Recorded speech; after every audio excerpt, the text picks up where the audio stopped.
Tiamat is etched into the wood. The room is hot, perhaps a touch muggy, and schizophrenic rain roars from the screen door. The floor isn't clean, but I've seen worse, and a spacious table houses the activity of the night. I glance over my character sheet, and my leg begins to bounce. Eldon is so dead, I realize. Across from me, Sydney is enthralled in roleplay, and as my attention is drawn to her, I'm suddenly sucked into another world. The ceiling is low, and flickering fluorescent lights illuminate a couple dozen Cathar, all packed into the crowded space, anxiously fingering their bone blades. Eldon's hackles raise, and Talia steps forward, her arms out, as if to hold the tension at bay. This isn't the time for this. We have a common enemy. It's in both of our interests to work together, she says. The last two words are drawn out, and she looks Eldon straight in the eyes. Work together with the traitor! Samai's voice explodes, and the Cathar ignite. A frenzy of insults and unrest begins to churn. Samai smirks as he looks around his people, and then he turns his eyes to Eldon. His expression mutates to one of deep-seated hate. You think you are still one of us? The last word, a hiss, causes Samai's lips to curl back, revealing a predatory set of teeth. The hair all across Eldon's body stands on end, and his muscles go tight. His eyes lock with Samai, and he bares his teeth back. Samai straightens, as if to hold himself aloft from Eldon's aggression, but his gaze never falters. If you were truly one of us, then come, end this. Samai flicks out his claws. Instinctually, and without a moment's hesitation, Eldon let the sniper fall from his back. He felt a fire that he had long stifled ignite within him. He was a Cathar, and Cathars don't use blasters. As if compelled by Samai's challenge, Eldon pulls two vibro daggers from the folds of his cloak and gets into a stance. I need everyone, John's excited voice snaps me back to the dingy college living room, to roll for initiative. I reach for my trusty D20, shake it in my hand for a moment, for good luck, and then release it to clatter across the table. I cringe as I view the result. A 5? I grab the traitorous little orb, and put it back in its bag. Still, I can add my charisma modifier. What are those initiative rolls? John asks from behind the wooden DM screen. 10, 19, 14, I call out. John stops for a moment and grins. He got a 15. Suddenly, Samai explodes toward Eldon, covering the 15 feet of distance in the blink of an eye. He swings, and Eldon raises his blade to parry, but Samai's arm contorts in a seemingly impossible fashion, and his attack lands. His claw rakes against Eldon's lightly armored chest. Eldon grits his teeth as he feels the claw slice through his flesh, but the pain is just an echo. Without a thought, he drops on all fours and catapults past Samai, digging his dagger deep into Samai's side as he passes. With a burst of speed, he crosses the entirety of the arena. Eldon whips around, expecting to see Samai crouched on the floor, or at least rapidly losing blood, but instead Samai is charging toward him, seemingly unfazed. Where there should have been a bloody wound, there is only a knot of muscle and flesh, as if the sinews themselves had closed the gash. Samai closes the distance, and his first strike is for Eldon's head. Eldon weaves left and deflects the blow off his arm, but something cracks as he does so. Then, with an unprecedented explosion of speed, Samai plunges his claws into Eldon's exposed side. Ooh, the DM cringes and looks at the dice. I grimace. Please tell me that's not... Yep, John responds. That's a critical hit. Eldon gasps as a wave of pain rushes through his body. The adrenaline isn't enough to keep it at bay this time, and suddenly a reflexive fear takes control of him. He's gonna die. Eldon yanks himself free of the claws, and with a burst of speed only a Cathar can muster, flings himself to the other side of the room. His dagger manages another shallow cut, but this time along Samai's arm. But the attack is merely an afterthought. Samai turns around and starts chasing his prey. What? Are you going to just run away? Eldon doesn't even hear the taunt. He can feel himself rapidly losing blood, and blackness obscures the edges of his vision. He raises his arm and fires a blast from his concealed blaster as Samai approaches. The hit connects, but Samai barely seems to notice. Even in scared combat, you dishonor your people. Eldon falls to one knee as the giant rushes toward him. Hey, John. Jeremy's voice emerges from the Discord call. Can I jump in here before the catboy gets his face smashed in? John shrugs. Sure. Roll initiative. 19. Alright, you beat both their initiatives, so you're up. Samai is only 15 feet away now, but before he can draw any closer, a humanoid-like droid steps into his path. Conjecture. Your limbs have moved in ways impossible for your species and body type. I suspect bioengineered physical enhancements. Is that not against the rules? HK tilts his head up, and from his eye, a projected recording of the fight thus far begins to play, with each naturally impossible event and movement highlighted and annotated. The crowd of Cathar murmur as the recording makes it clear Samai is no ordinary Cathar. Out of my way! Samai swings his clawed fists into the droid's armored frame. The droid, uninjured, draws two vibra axes. Statement. Hostility detected. Eldon notices Talia trying to reach out and heal him from behind. He bats her away. Don't get involved, he growls. Sydney looks at me, concerned. Dude, you're gonna die. I shrug. I don't know. And out of character, thank you, but that's not something Eldon would have let happen. Sydney purses her lips and turns to John. Can I try to sneakily heal Eldon? John thinks for a minute. I'll allow it. Make a contested athletics check. I look over to him and roll my eyes. Athletics, huh? Not sleight of hand? John stands up. You're a rogue! Sleight of hand is literally plus 11. I need to give Talia at least a chance. I chuckle. Fair enough. And once more my dice clatters across the table. I read off my roll. 11. Sydney grimaces and draws an exaggerated smile. 4? She says tentatively. Yeah, no. John turns to his computer. Jeremy, there's an angry enhanced catman who just punched you. You gonna take that? Jeremy's militaristic response rings back. No, sir. I whack him. John grins. All right, roll attack. HK's eyes redshift, and with machine precision. HK's eyes redshift, and with machine precision, his axe is cut into Samai where his muscle enhancements are weakest. Conjecture. How about you pick on someone your own size?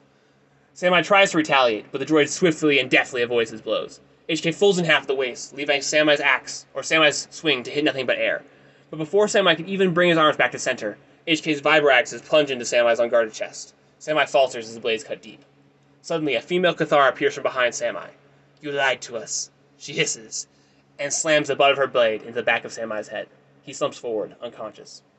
Kyra stands over the incapacitated form of her former leader. Hypocrite. She spits upon his fallen form before turning and pushing her way through the crowd. Eldon's arms begin to shake uncontrollably as the adrenaline starts to wear off. He feels sick. The Cathar rush around their fallen leader in what seems to be an amorphous blob. Everything is blurry and distant. Talia's face comes into view, and her voice, an echo, says something he can't quite make out. Eldon! Going to heal. Everything goes black. So, what do you think of my D&D rendition? Not everything in there is quite how it happened. I changed a few lines to make it sound a little bit cooler. And I also had Eldon go unconscious, which didn't actually happen. But otherwise, everything is quite accurate. I include all the lines I could remember, and I gave a pretty accurate rendition of the experience. My voices are off. I can't do the exact voices everyone else does, but that's to be expected. See, I wanted to pick how it actually feels to play D&D. At least D&D that's good. It's like toggling between two worlds. I think I represented that fairly well. I also hope that I portrayed what's so enticing about the whole experience. It's like playing a video game, but the screen is your imagination, and for me, that makes the resolution way higher. So yeah, if I did make you want to play some D&D, or if I did make you want to play some D&D, I achieved my goal, and if it didn't, then I guess you don't know what you're missing out on. The day in which I finished my last live email, I began by waking up at 1 in the afternoon, and then working on live email until 5 in the evening, which included recording time. I actually spent a lot of that time prior. Well, I'd written it earlier, so the whole process didn't take me 4 hours, but still, it was still a shorter time. The point I'm making is I worked on the live email prior to that point, but it only took me 4 hours this time, which made it shorter, both in whole and in part. So that was nice. I should make live email shorter, if for no other reason than my own sanity. Sheesh. After finishing that process, I sent it out and watched Weathering with You, which is an excellent anime movie, with Mom and Grace while eating canes, and they both really liked it, so that was great. It's a very pretty anime movie. And then after that, I didn't really know what to do with my time, so I just played Red Matter 2, which is a VR game. And then I watched this anime that got sketched, but was otherwise really interesting, so I was a big sad, so I had to stop it. And yeah, that was the day. Sunday I went to church, played Magic, had a fantastic game of D&D. The roleplay was just excellent, very sparkly. And then I played Magic games with Sydney, you, and John until 10 p.m., after which I went home and worked on things for my battle book project. The next day I went to class, as per usual, but as I went to go to my second class, lo and behold, my bike tire had popped. Thus, I was forced to briskly walk the distance, arriving just in time, and then once my class finished, walk my bike back home, and then I had Fume. I then rode Mom's bike for the rest of the day, because I still need to get to class and stuff. And at work, I wrote this live email, because, let's be honest, I had nothing better to do. And I mean, a bit of creative writing every now and then is like chicken noodle soup for the soul, so, that's nice. Once work ended, I promptly bought a new bike tire and inner tube at Walmart, and then proceeded to replace my tire, which was simultaneously eager and harder than I expected. I got the task done in about 30 minutes, because I had a hard time replacing the tire on the rim than I anticipated, but I did get it done. I then drove to Monday night, getting there a bit late, where we watched the next 2 episodes of Obofuri, which were mostly good, but they used 3D animation. A whole 10 minutes of it. It was such a big sad. I hate 3D animated anime. I actually just won't watch them. If there are parts that 3D animated, I tolerate them, usually, but it significantly lowers my respect for the anime. And the fact that one of my favorite anime fell to the dark side is very disappointing. Just gross. From there, the Monday night activities consisted of various forms of Magic until 11, but those various forms included one where I got to play my CH Commander, so that was a very good time. Probably my favorite Magic game since I got back from New Zealand. And yeah, once that ended, we called it a night. And, school was next morning, so that's why we did it. And then I went to bed at midnight. Tuesday, I arose to engage in a lengthy drive to Estes to see my doctor up there. Why, you might ask, is my doctor in Estes when there's like 60 other doctors in Fort Collins? Well, because once long ago, I needed a doctor semi-urgently, and the first availability was in Estes, so I made this, guy my doctor. But then, since then, I've never changed anything, because I never need to go to the doctor, and hence, I drove to Estes. And now, seeing the lunacy of that predicament, I'm working on changing to a more at-home doctor who's actually near my home. Anyway, on the way up, I listened to a really good Relay Theology episode. Then once I got there, he was like, take antibiotics, bye. And I was like, good talk. Did I have to drive all the way up here for you to just say that? And this doctor clearly does not like people, which is maybe why I was able to get him so early on, way long ago, when I really needed a doctor. And so then I drove back down and listened mostly to music, and then I returned to Fort Collins and picked up my microbiome nukes, and then I proceeded back down to the Idea Product Lab and print some stuff. 3D print some stuff, that is. I then went to class, did more 3D printing, watched Blue Lock with Mom while I ate dinner, and then I attended Ratio. And while normally that last event, Ratio, would be trivial, this time it finally included a whiteboard fight with Alan, which I dearly missed, so that was special. However, he had a very little conversation, it was mostly just me teaching him, so that wasn't like a pure whiteboard fight, it wasn't in the spirit of past whiteboard fights, but it was still whiteboard fights, take what you can get. You should see the picture, it's beautiful. Also, my Phoenix is pretty. Anyway, after whiteboard fight with Alan, I went home and I watched an anime episode, and then I slept. The following Wednesday, I had classes with Funime, and then more classes, and I had to work at work in which I had a time to try and convert millimeters to pixels, which I will tell you is not an easy conversion, but I got it done, eventually. And so that project of getting a template that was based off pixels to millimeters, or no, the other way around, took most of my time at work that day. I then tried to 3D print more deck boxes, but it didn't work. And then I tried to pick up my quote-unquote repaired computer, but they lied to me. And then I went over to Morgan Library and successfully brainstormed my Barbie Battle Boat partners, which I think I've talked about, right? My Mech 200 Barbie Boat competition thing. And I'm going to assume I did. I'm going to move on. From there, I went to Southgate to join in for the tail end of the youth group, aka the Spike Blood Hap. And Johanna and I did pretty well once we got warmed up. And then we went over to the Myers house and played some Magic, which we went to Wendy's before that. No, we did Magic, and then we went to Wendy's. And we discovered it is indeed true that the greatest burger to ever exist has been annexed for no reason, and now no longer exists. Thus, Benj and I decided to try the late Bacon Pub's replacement, which we both deem as kind of meh. Sure, it's unique, but it's nothing compared to the great Bacon Pub burger. So that was tragic, but I got food, so I guess it was good. From there, we played one more big game of Magic, in which my team destroyed, and then Joe drove me back to his car, and I went home and to sleep. The next day was Thursday, and due to the way I scheduled the semester, I had availability to sleep in, so I ended up sleeping until noon, because I was up till late with the Myers that night before.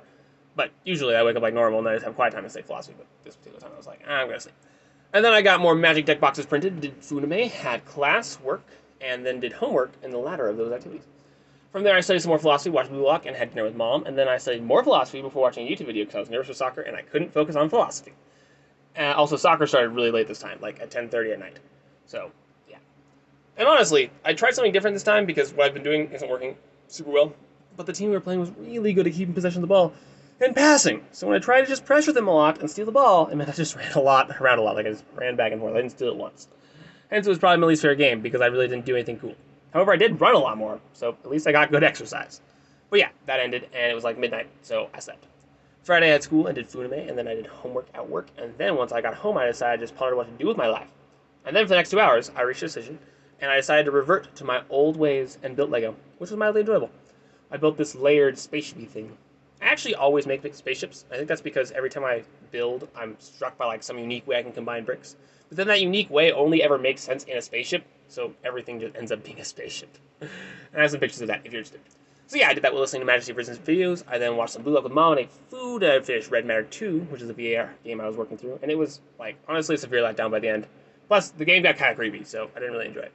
I then watched some anime, but after that, I had a moment of reflection where I decided anime isn't how I want to spend my life. So I did philosophy instead until the end of the day. The next morning I woke up later in the day, and I could do that because it was a Saturday. And then, as I was peacefully sitting in my chair, the sound of Catholic falsehoods reached my ears. And so, of course, I'm not one to stand for Catholic falsehoods. Not saying the falsehoods were Catholic, but rather the claims that the Catholics were false was false. Yeah, that's accurate. And so I just thought I would clarify. So, spontaneously, I was like, hey, Grace, Renee, and Johanna, want to hear Catholic Talk Part 1? And surprisingly, they agreed. Hence, I hopped into Renee's car, and the three of them proceeded Oh, and with the three of them, I proceeded to give the Catholic Talk Part 1, as we drove over to the Schroeder's house, because Grace was dog sitting for the Schroeders. And first off, let me say it was weird to be back in that house again. Like, way back in the day, I don't know, I was like 12 or so, I went over for like Marilyn's birthday party and a few other events. And I actually haven't been back there since that time. So to step back to those doors and everything just be the same as it was 10 years ago was a really weird feeling. Anyway, that aside, I proceeded to continue giving the Catholic Talk to the three females for the next 2 hours or so. And I know Johanna paid attention, because she got spontaneously quizzed on it at church later, and she did well. And I'm quite confident Renee retained it, because she asked a lot of good questions and looked like she was paying attention. But I'm also quite confident Grace did not retain anything. Like, Grace always jokes that she's dumb, and until this point I've always thought she was just, like, underestimating herself and, being self-deprecating. And that she's just, like, kind of bad at math. So maybe she's a bit dumb at math, but, that's kind of, I spent too much time teaching her and reteaching her math things that I'm convinced she's not good at math. But in general, I was convinced she was smart, that she just wasn't living up to her potential. However, after these Catholic talks, I might actually think she has an average or below average intelligence. Like, at least when it comes to paying attention and recalling things, she did abysmally. So yeah, I guess the experience did change my view of Grace and her mental stats. But, she's not dumb. I've met dumb people, she's not dumb. I just think she's average. At least that conclusion seems most likely to me. Anyway, so that was interesting. But aside from that revelation, nothing particularly notable happened. Both Johanna and Renee were great students, and I think they really internalized the first part of the Catholic talk, so that was nice. I get to further disseminate that knowledge. From there, Renee drove us back, and I went straight to the Alley Cat to reunite with Caleb Christian, who I hadn't seen in literally 9 years. I'm not going to lie, I got a bit nervous at that reunion. But Caleb was visibly shaking, so, it seems I was not the only one. Now, that conversation was quite interesting. First, the background you need to know is Caleb Christian and I were best friends back in grade school, both by title and relation. Hence, until 5th grade, we did, everything together. We were on the same soccer teams, we did play dates all the time, we built Lego together, we built forts, and he was, my primary and dominant friend. And he was also the first person I ever had what young me considered a quote-unquote deep conversation. And honestly, that one conversation changed what I wanted in a friend forever. It's literally because of Caleb and our relationship that I came to dislike small talk and pursue a very unique kind of relationship, which you might call deep. And that's the kind of relationship you know me for. So yeah, very influential. And there's more to be said of that, of course. I know that because I spent 3 months of my life and 65,000 words introspecting about this issue, and others, of course. But for now, that's all I'll say. The point is that Caleb was an extremely influential force in my childhood self, and so seeing him again was much more monumental than just seeing anybody after 10 years. He was a very particular person to see after that long. So anyway, we had a very interesting conversation over the next 2.5 hours, and I can honestly say I've never met anyone that thinks the way he does. Caleb has listened to literally thousands of hours of podcasts, mostly psychology-focused, and you can tell it by the way he talks and thinks. He doesn't just know psychology, he's, imbibed it. He breathes it, and it's very interesting. Now, I will say his thought is very fuzzy, and by that, I mean he doesn't have defined categories or strict definitions, or very clear or precise understanding of what he even means. But normally, I find fuzzy minds, off-putting. However, in this particular case, I didn't really feel that way. For some reason, the fuzziness had a sort of mystical intrigue to me.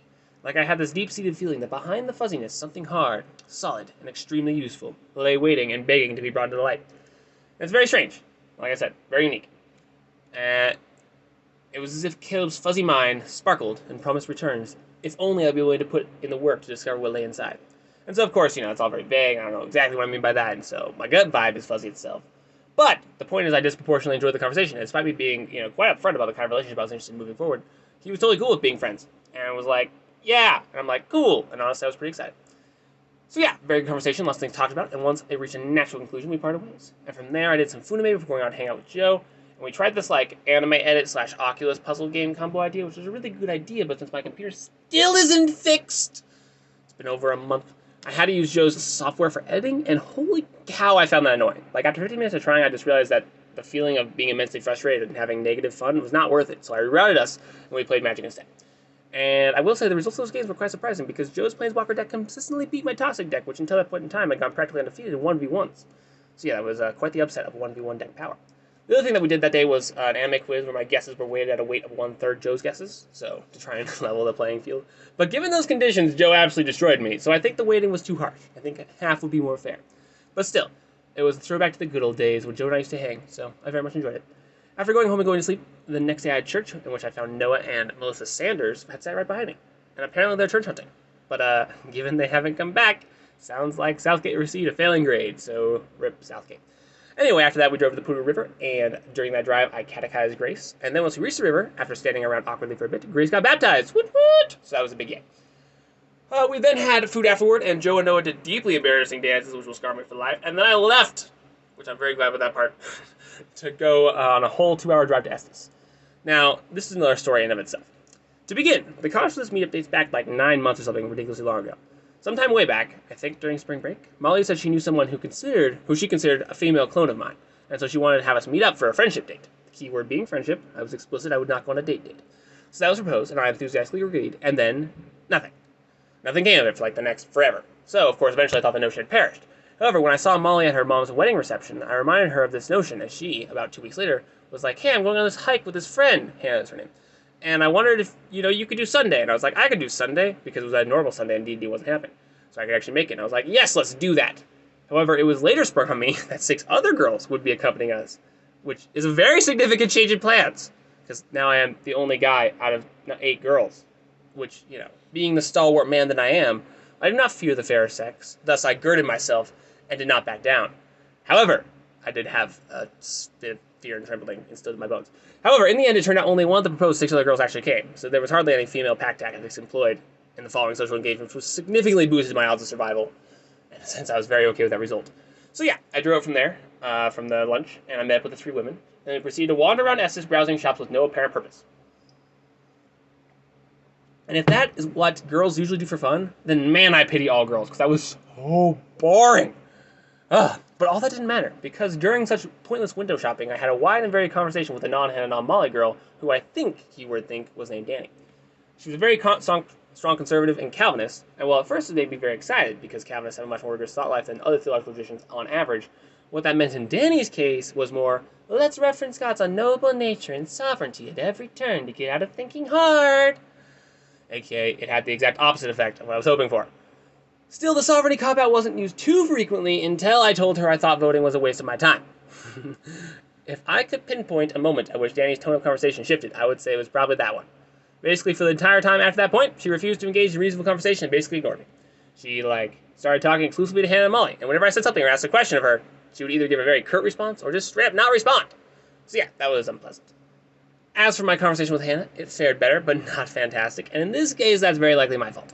See, Hannah was talked up to be my philosophy clone, and so of course, my philosophy clone would be an S-tier person. So I approached the conversation in a way only an S-tier person would take well. And although I was aware a non-S-tier person would have found the conversation quite rude. And I just accepted that consequence from the outset. After all, Hannah lives in Denver, I don't really know her, and I don't really need to be on good terms with her if I'm not going to see her again. So I was like, what do I have to lose? So when, of course, she turned out to be not S-tier, there were complications for following conversations.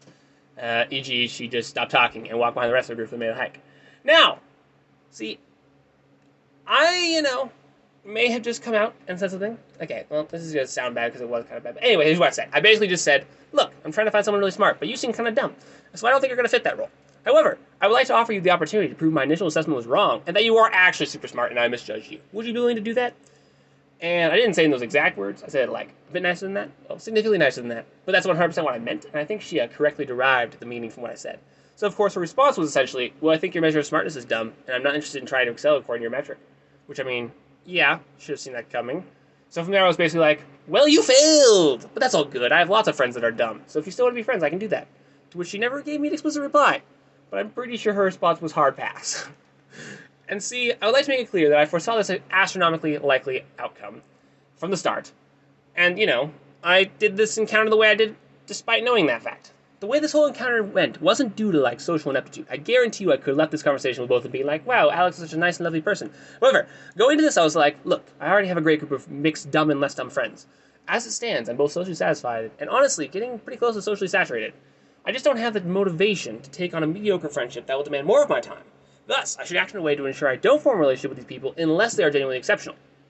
And so, that's what I intended. And I succeeded.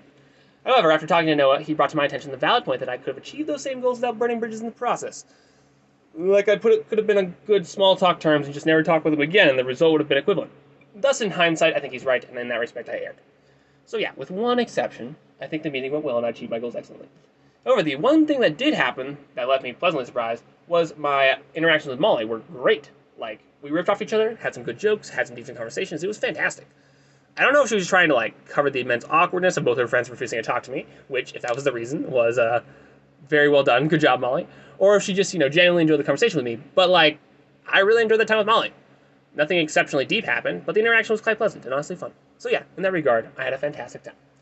Anyway, all that ended, and I engaged in a long drive back home. And then, upon getting back home to Fort Collins, I bought a subpar Wendy's burger because their new burger just doesn't hold a candle to Bacon Pub, and there will be great rejoicing in heaven when the Bacon Pub burger returns to the fold.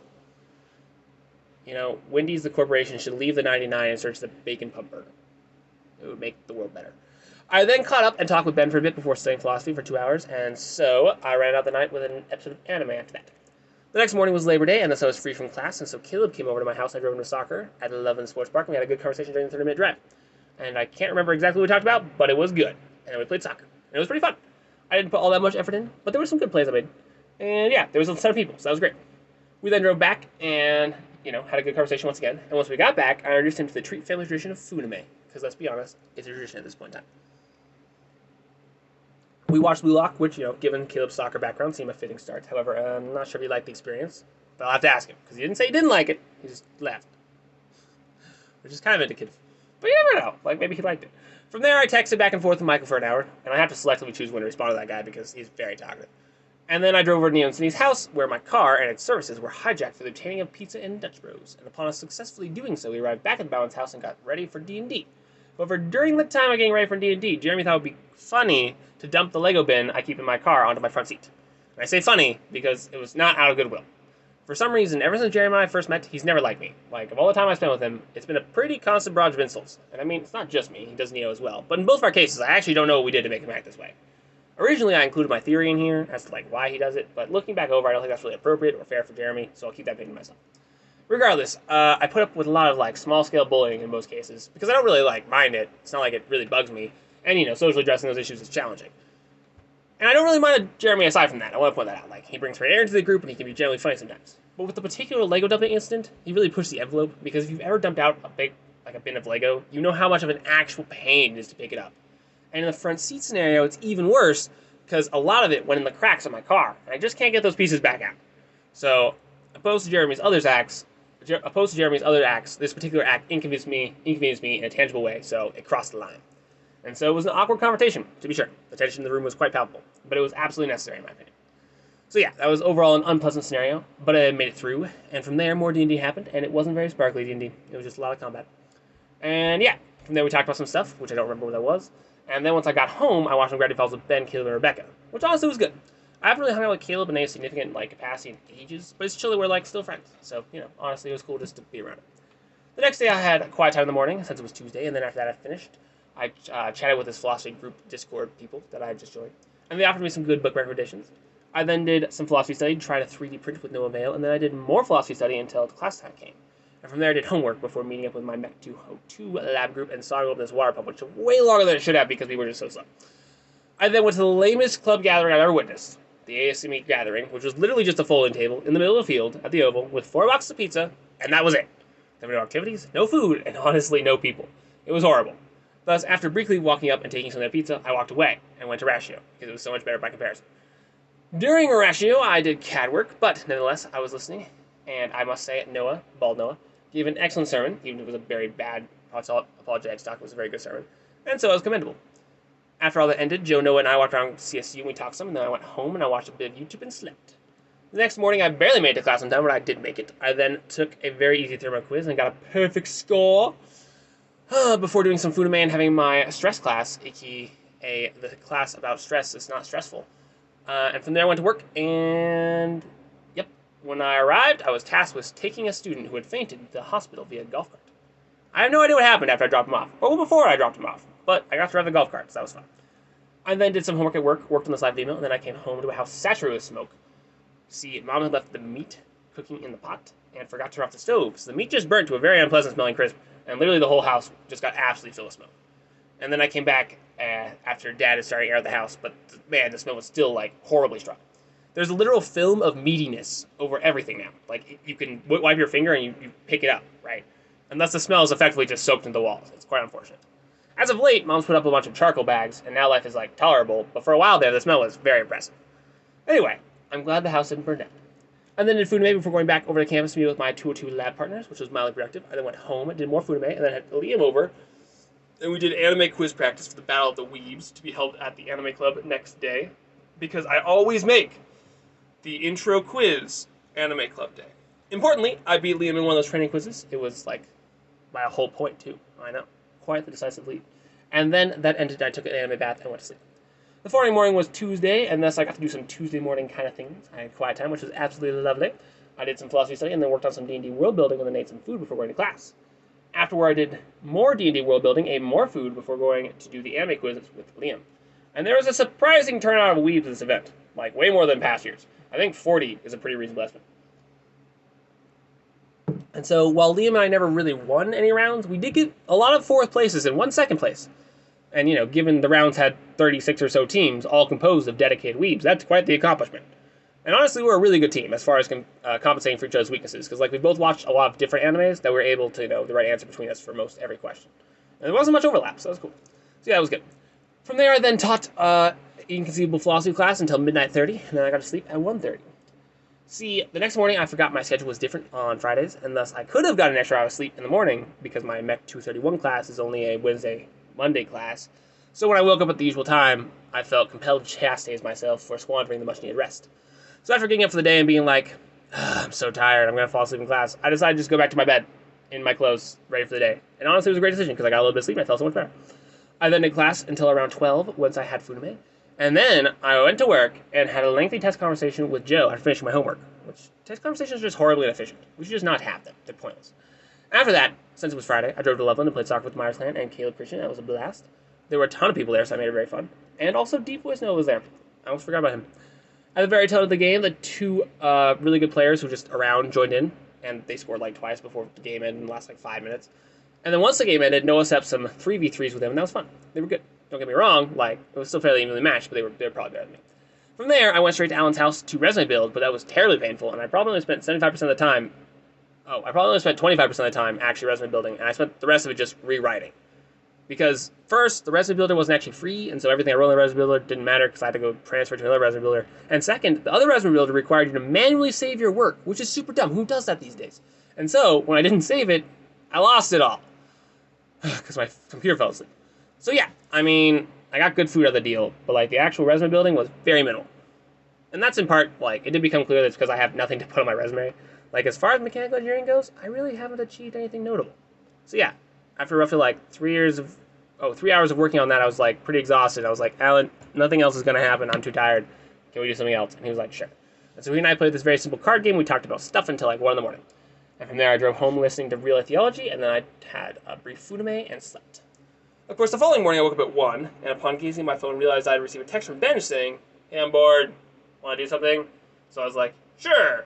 And he came over, we played we watched anime together while eating canes. And then we went over to the Durrell Center and played some pool and table tennis, which was fun. From there, I was scheduled to go watch The Censored Chainsaw Man with John and Co. So as Ben was leaving, I was like, hey, you could join us if you want to come. And he was like, yeah, all right, because he had nothing better to do. And so he came. Honestly, watching that show with John was probably a mistake. It definitely exceeded my typical standards on quite a few counts, but due to social pressure, I couldn't/wouldn't leave. It's not like it was really bad, but it definitely pushed the envelope for me. And it was also hard, because John was willing to set us all up, and goes to the trouble to share something he loves with me, which I 100% get how he feels. And it really sucks when someone, gets something, you go to all the work of sharing something you love, Violet Evergarden, and then people watch and they're like, oh, that was bad. Or it was just meh. That's very frustrating, especially when you're objectively right. It's the best thing ever. Watch Violet Evergarden. Do it. This isn't part of the script. Just watch Violet Evergarden, okay? You have to watch it in one go. So take 6 hours out and watch Violet Evergarden. You can also watch it in 2 goes, stopping at episode 7 or so, because it gets really intense after episode 7. So you can watch it in 2 sections. But watch Violet Evergarden. That's the point. Okay. So I didn't want to leave. But while there was no redeeming feature of the show that made me glad I stayed, there was something that happened that made me very glad I stayed. Because see, I met someone philosophically smarter than me. First off, you need to stop and admire that statement. The number of times I've met someone philosophically smarter than me in person in the last year is either 0 or very close to 0. It just doesn't happen at this point in time, I'm just being honest. So to stumble into someone who knows more about philosophy than I do is a miracle in of itself. But he wasn't just anyone smarter than me. He was a PhD student from one of the top 10 schools in the world. So he's a super philosopher.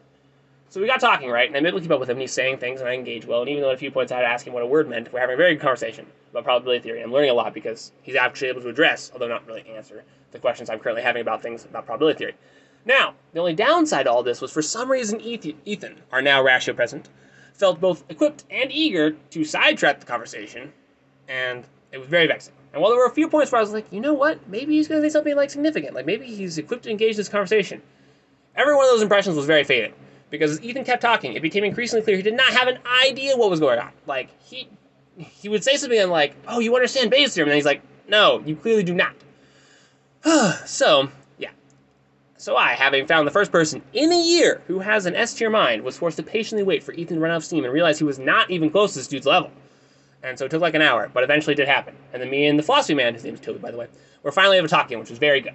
So yeah, that was very immensely painful, waiting for Ethan. But anyway, we got to finish our conversation at like 11 or so, and it was fantastic. And then the greatest thing that could happen did happen. As we were wrapping up, Toby said, and I quote, you know, you could hold your own at a top 10 school. The world explodes, pigs fly, the Queen of England is resurrected, and unicorns are real! You actually have no idea how big of a deal that sentence was to me. A philosopher from one of the best schools in the world, who's about to finish the highest level education possible, just said, yeah, you're basically at my level. Do you understand how big of a compliment that is? Like, this guy just confirmed all my arduous work and effort has brought me to the upper echelons of philosophical thought. Like, I'm not just good, I am really good. And unprompted, the one dude that could evaluate if I was in fact really good just happened to say so.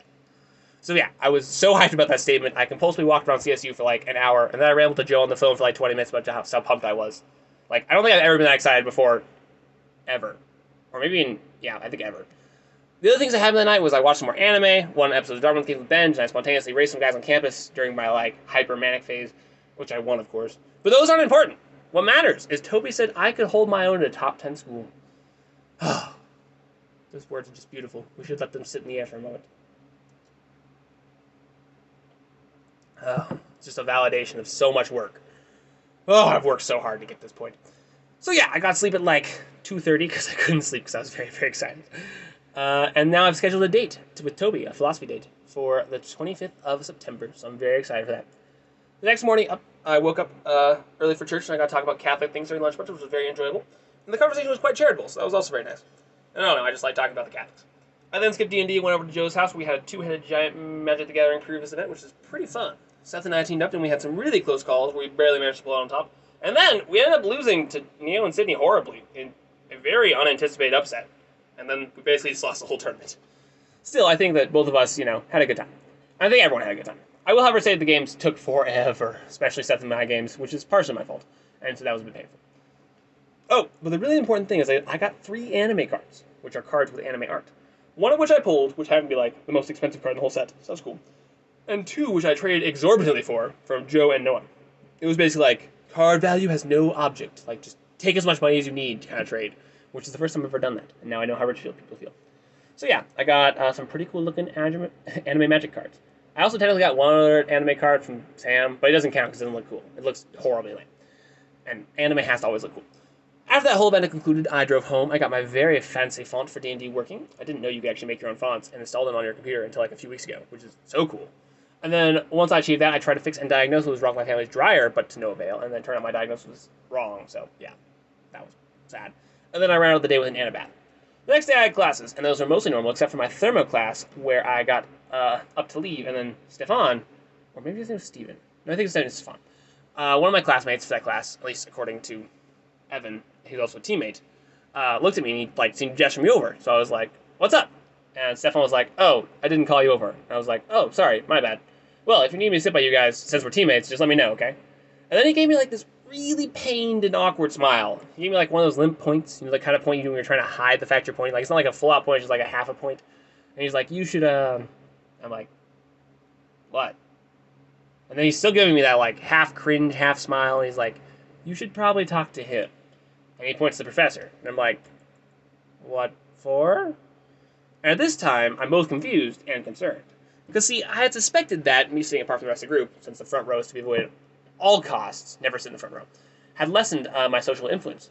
Thus, I figured that perhaps I'd been dropped from the team without being notified, especially because each team can have 5 members, and it just so happened that as the class wore on, 5 people began to sit in the front row. And it looked like they all knew each other. So when Stefan was like, called me over, I was like, I have the sneaking suspicion I'm about to be yeeted. Thus, when Stefan responded and said to find a team, my suspicions were confirmed.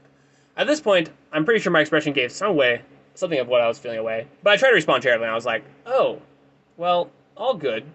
I totally understand if me being in the group isn't mutually beneficial, but still I would have appreciated it if you would have told me you guys were dropping me. At this point, Stefan's expression became even more painful, and after fishing through his phone for a moment, he brought up a text where Evan said, I met another guy today named Liam, who's looking for a group, and he seemed to be a good potential member. He sat in the front row with Daniel and I. And, like, I didn't get how that text meant I was out, especially because when it was sent, we only had 4 members, and we could have 5, so there was still room for me in the group. But regardless, Stefan's expression made it very clear. I was off the team. So I was just like, oh, I guess I misunderstood that. Well, thanks for clarifying. And then I walked away. And honestly, it was a pretty gutted feeling to be dropped like that. But, you know, I biked home and decided to compile a charitable text. I was like, well, no hard feelings, I was dropped. I would have appreciated if you guys were clearer, but I get it. And if we ever get the chance, I'd like to work together with you, and still in the future. But then Evan, the guy who's like the actual team leader, was like, I didn't drop you. It turned out that that had not been his decision, and that Stefan just didn't like me. So Evan was like, overruled. So yeah, I'm still in the team now. And now I just have to work alongside the guy who wanted me off the team for the semester project, which I'm sure will be fine. It's fine. I'll do fine. It's fine. Anyway, so that was an experience, but it turned out well. And, you know, I decided to repair and restore a relationship despite receiving perceived unkindness. And that's why you don't ghost people. That's why you focus on your problems and you try and fix them. Anyway, I then had fast food to make because I spent a lot of time trying to make that text. And then I just resumed the day as normal. Oh, and one other thing that happened was I made this template. Oh, no. The template I made was completely outdated because it turns out my other coworker was just like, hey, you can make this template in Word in like 15 minutes and it's better. So yeah, I felt dumb. The rest of the day at work was spent making NPC characters for the pre-sessions, and then I did that for over 2 hours. And yeah, from there I went to Joe's house, ate food, and Suda helped build D&D characters for the campaign I'm starting up, which is very exciting, woot woot. But if I'm honest, Neo did all the actual work. He helped everyone build their characters. Thank you, Neo. That went on for a while, and afterward I started doing... after I started doing pre-sessions with people, that was honestly a lot of fun. Grace and Noah's pre-session was absolute gold. Grace got a clip from it you have to watch. It was going to be such a good campaign. Like, their interactions was beautiful. They had some really great, like, at one point in the campaign, Grace was just like, turn around, and Noah's like, okay, and he actually did. It was beautiful. I also remixed Noah's song with AI, so you should listen to that as well. And yeah, after that I went to sleep. The next morning I had a hard time focusing during quiet time, but I pushed through nonetheless. I then tried to 3D print with no success before into class, and then the lab. After lab, I was able to get my 3D print started, and then I made more D&D stuff. I went to Ratio, and then once I got there, I met a face I have not seen in 2, maybe 3 years. You see, his name is Gabe, and he is a math nerd to the nth degree. See, that's a math joke. And although most math jokes I make are infinitely more funny than normal jokes, this one is such the order of Aleph 1. That's another math joke. I wonder if jokes are proportionally funny, like to the amount of the populace I can understand them. Like, perhaps the more people that can understand them, the lower the quality of the haha they hold. This would perhaps explain why the inside jokes are the funniest jokes, and why further existential comics are the best comics in existence, but many can't recognize that objective reality. And if it's true that jokes are understood by if it's true that the more a joke is hidden from the populace, I guess, the funnier it is, then the funniest jokes would be the ones with, only one member in the set. Which, of course, seems counterintuitive. Yet perhaps we find it counterintuitive because while the jokes we make to ourselves are the funniest sort, they don't promote social cohesion and thus lack purpose. They're nihilistic jokes. And since dark humor is statistically proven to be the least accepted form of humor, perhaps we reject nihilistic jokes due to their very nature. And though we recognize it's no fault of their own that we cause them to be this way, we banish them to eternal separation from our presence nonetheless.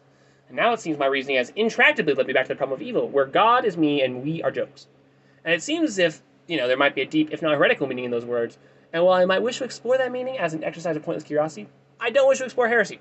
Thus, I can't say what I can't say, and I can't whistle it either. And that was refreshing. Moving on. So Gabe! Yes, this whole tangent became some more meaningful. He was like, math word, math word, math word? Math word? Is this working? And I was like, yes. And we had a good conversation. And see, I actually do know a good degree of math. Not just because of my degree, because I've actually studied it for philosophical concepts. Because a lot of philosophical concepts need math.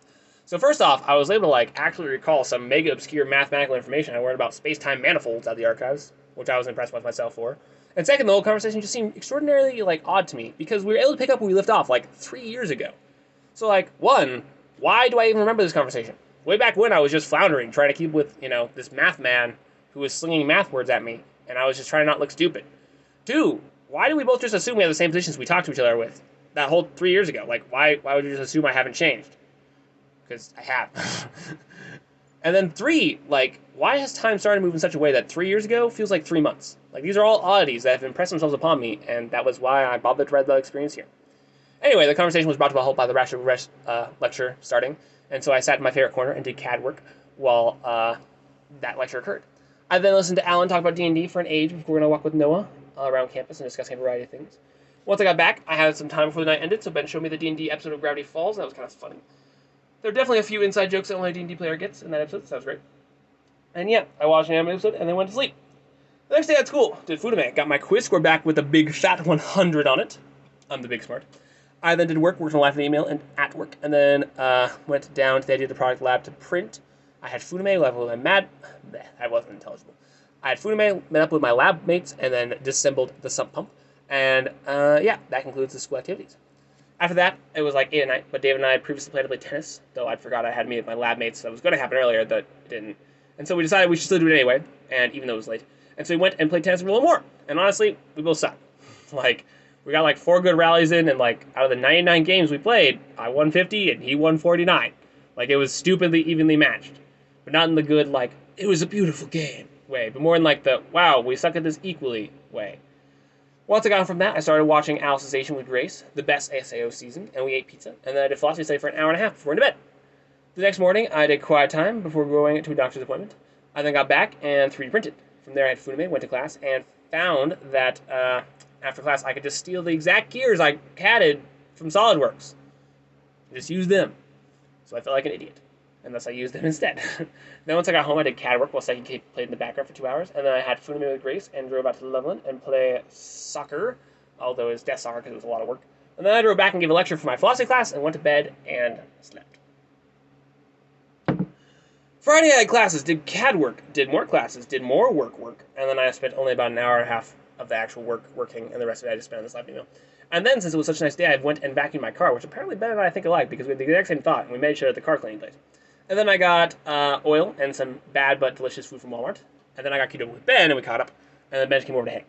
We watched some Darwin's game, and then I hit up the household side of the Neo friend group, aka everyone but John. And they agreed to play a game of Speed Seek, so that's what we did. I caught Ben early on, but honestly, he's grown a ton. Like, so much so that when I saw him across the plaza, I didn't recognize his body shape. But since this random dude just ducked behind a pillar, I was like, that's pretty suspicious behavior, so I should at least check it out. And honestly, like, even though I didn't recognize Ben's team from that distance, yeah, it was kind of funny. It wasn't, that sentence wasn't intelligible. Normally I'd have to cut that, but it doesn't work this way because Joe doesn't cut anything anymore. So, anyway, I'm going to repeat that sentence. So honestly, like, seeing Ben from that distance, I totally thought he was someone else. Anyway, it was a furious chase, and the only reason I ended up catching him was because he ducked into an alley that didn't have a sidewalk at the end, and you're only permitted to run the sidewalk, so it was effectively a dead end. And otherwise, I'm pretty sure he would have gotten away. I then caught Sydney after like 30 minutes of circling this general area, because she was hiding this super good hiding spot that I never, like, stumbled upon before.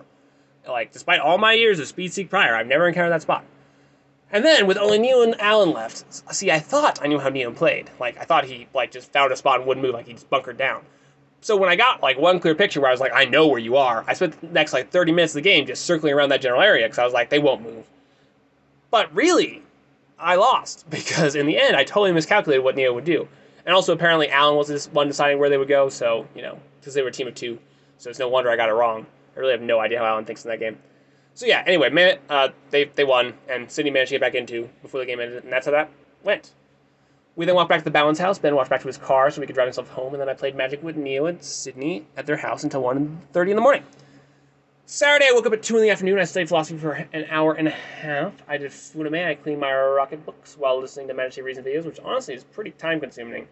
Like, I spent like an hour cleaning the rocket books. It's not fast. I suppose that's the one real downside of the system. I then headed over to Neo's house for some magic and discovered Sydney had made her jalapeno peppers, which are amazing. Oh my gosh, they're so good. Like, my mouth is actively watering as I think about them. And yeah, I hung out there until the food and magic playing opportunity ran out. And then I came home and watched Blue Lock with Mom before working on my D&D monsters and listening to Pints of Aquinas till midnight. Sunday I went to church, taught this random kid how to play magic. I then went to D&D and had a very good conversation. I ate some sandwiches before Bible study started, and then I went home to study philosophy, only to discover that I left my computer at the Balance. So I, debated Logos for a little bit, which is a philosophy guy I was scheduled to talk with on Wednesday, who was supposed to help me fix Thomism. And then I drove back to the Balance house with my Bayesian epistemology study book, and I read that in the corner while they did B-Step. We then all went on a walk to visit the fountains of CSU's campus, and then we talked about stuff. I raced Alan and Neo during that walk, and of course I won, though I will admit Alan was close. And then once we got back, we played some Halo firefights where me and John tried to beat the Covenant and Neo, and we lost repeatedly because the Covenant having Neo is just dumb. We should have done all three of us against the Covenant. That would make so much more sense. And yeah, went home, did Funime, and slept. Monday, I willed myself into focus mode because I had to put in the extra effort because things were starting to go over my head, and I was like, I didn't understand that, and I don't want to get left behind. I then came home from Funime, went to work, where I watched my solid class lecture and then homework as well. I also worked on my last emails. It was then that Diana, one of my coworkers, brought in a big bag of homegrown peppers, most of which were jalapenos. And so me, absolutely loving Sydney's jalapeno poppers last time, decided this was a divine sign that more jalapeno poppers need to be eaten. Thus I texted Sydney and Alan, and they agreed to do a jalapeno popper showdown, since both claimed their recipe was better than the other. And the best kind of competition began, the one in which I win either way. So that was great. I then drove straight to Joe's house after picking up Neo and dropping off some peppers because Karina had gotten back from Switzerland and was joining the D&D campaign, so we rushed over to do her pre-session.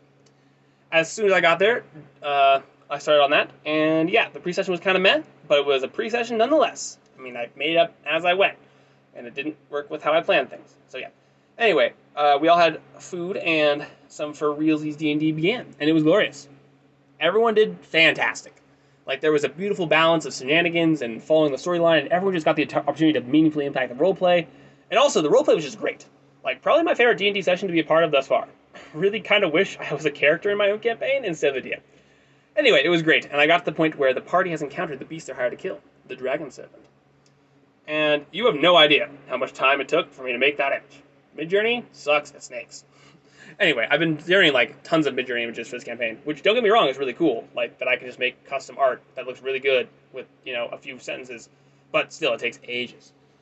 So yeah, that was honestly one of my favorite things ever. Just getting to see all my friends, work together and roleplay together was really cool. I really enjoyed it. After the campaign, we then played Magic until I had to call it at 11:15 because I live an hour away. Nope, half an hour away. And so I drove Neo home and went to sleep. Tuesday morning, I had quiet time, which was nice. I then worked on my philosophy class for a while, and then went over to CSU to 3D print. I then found out my computer, yes, the computer from New Zealand, like my computer, not the one Ben gave me, is for realsies dead now. So, yep. And I just need to still pay the guy. So yeah, I was generous, and I gave him like $60 more than he was asking, because I know how it feels to spend months on the project and then still fail. But still, I dropped $350 on this computer, only for it to be as dead as it was originally. And now I just have a dead gaming computer, so that's fun. So yeah.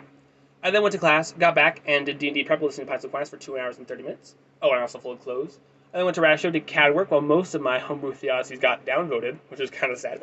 There were a few that got voted. And then I studied philosophy at home for an hour and a half before doing some Funime and writing down my big brain thoughts till 1. However, the next day, as you might have suspected, I woke up sleep deprived, so that sucked.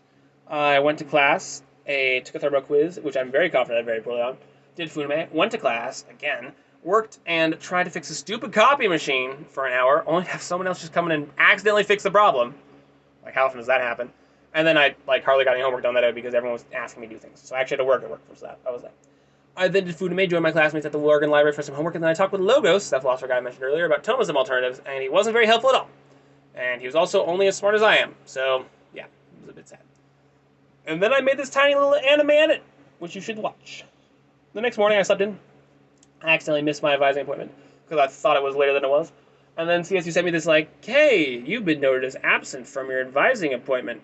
And I'm like, did I just get a demerit? I'm pretty sure I got something like a demerit.